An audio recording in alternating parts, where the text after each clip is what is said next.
हमारे बक्सर पूरा बक्सर आज इस छपरा के धरती पे अपना प्यार लुटा रहा है। हमारे लिए सौभाग्य की बात है कि अदर जिला के लोग भी इस भाई को इतनी मोहब्बत देते हैं। ये आप सबके गांव का गर्व का बात है।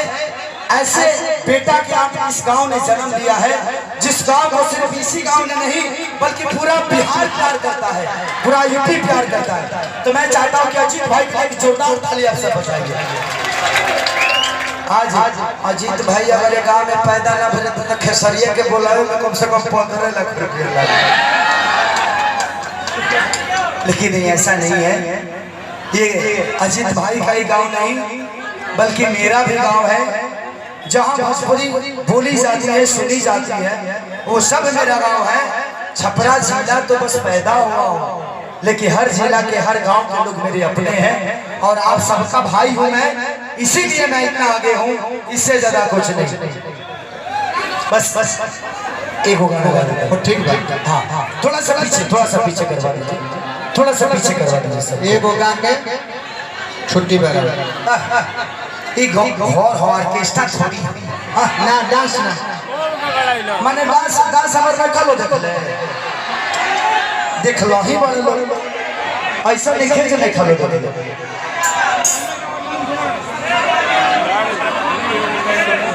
पूरा पेटावा में शॉट बंदा मंचवा चुना भैया थोड़ा सा खाली करवाई लो। बबलू भैया के बैठाई ना, बबलू भैया बैठी ना। त्रिपुरारी बाबा हमारे प्यारे बाबा हैं, बाबा की तरफ से बहुत पुरस्कार है, आशीर्वाद के रूप में स्वीकार।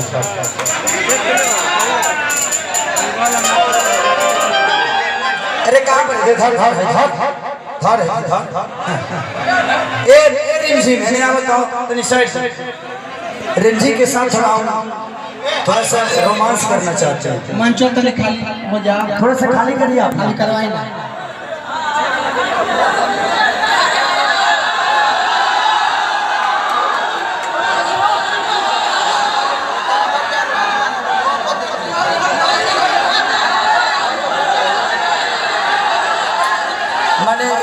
कालो खोल ले रही है, खोलिए दी मैंने कुछ ओके।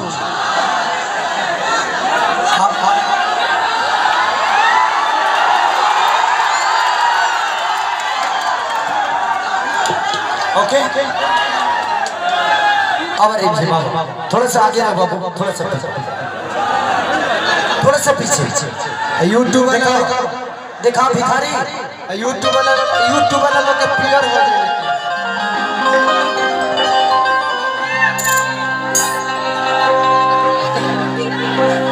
कि तू हमारो हो जाए रिमझिम तनी सीना से सट जाओ कि तो हम कहीं ऐसे लाइन मारा तानी पट जाओ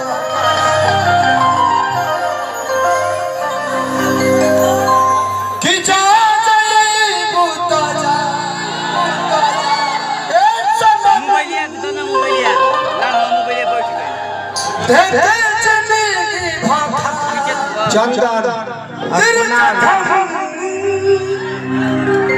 कि जानी सोचा हमारा तू लोग गलती बोलने पर तो हम गलत साइड पर सामने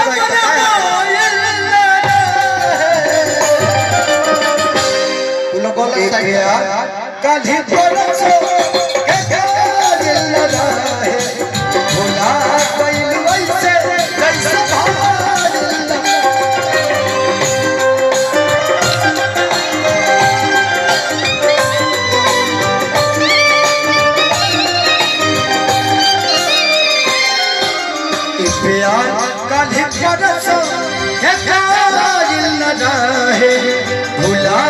गइल वैसे जैसे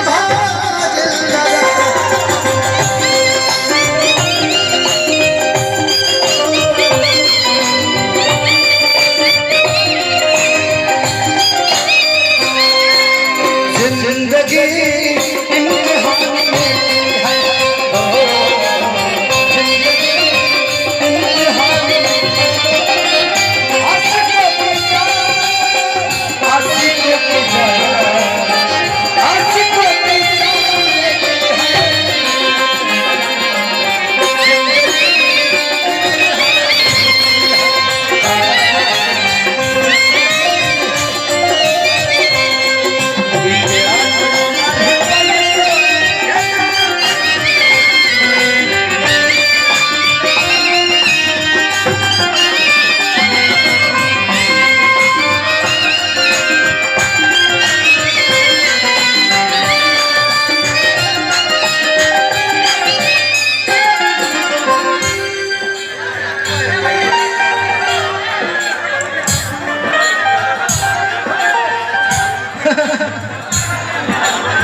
खेसारी भैया से 20 पड़ी भैया के 6 पैक हो अढ़ाई जोड़ प्यारा जी पपीता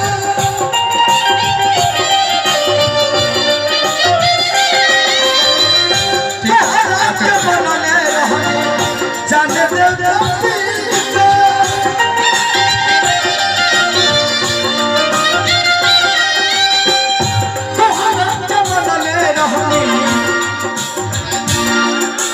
जाने देवता पिता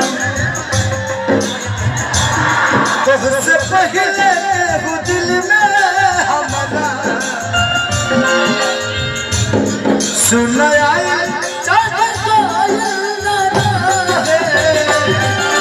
प्यार कभी परसों के कायल ना रहे भुला गई वैसे जैसे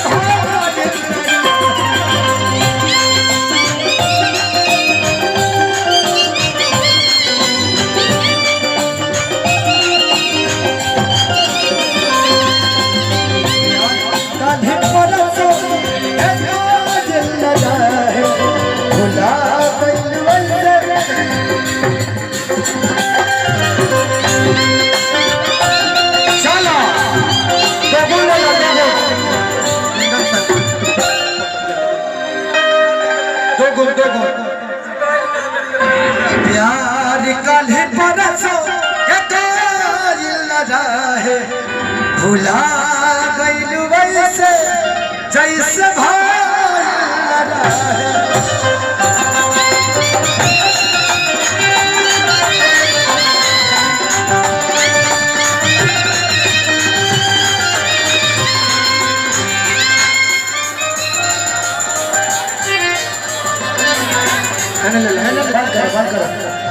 भैया रुकिए भाई क्या चल रहा है क्या चल रहा है क्या चल रहा है ये 3 दिन से लड़का सिर्फ इसलिए यहाँ पे आया है कि मैं यहाँ आने वाला हूँ क्या बात है प्रणाम हम तो आने वाले नु ये बरखानी बहुत आवे भाई गोर लगता है हमरा के गाड़ी में लगे भेज दो बरखानी वाला ना बोला हम आवे भाई ना बहुत पैसा चलत रहता है ना बके के पैसा हम दोस्त ना तो फुलाई रहा बके के घर हम माई बाप लाई के गरीब ओके ठीक तू मेरे साथ रह जाइए ठीक बात ए क्या अरे भाई हो जावे लगा चलिए थैंक यू सो मच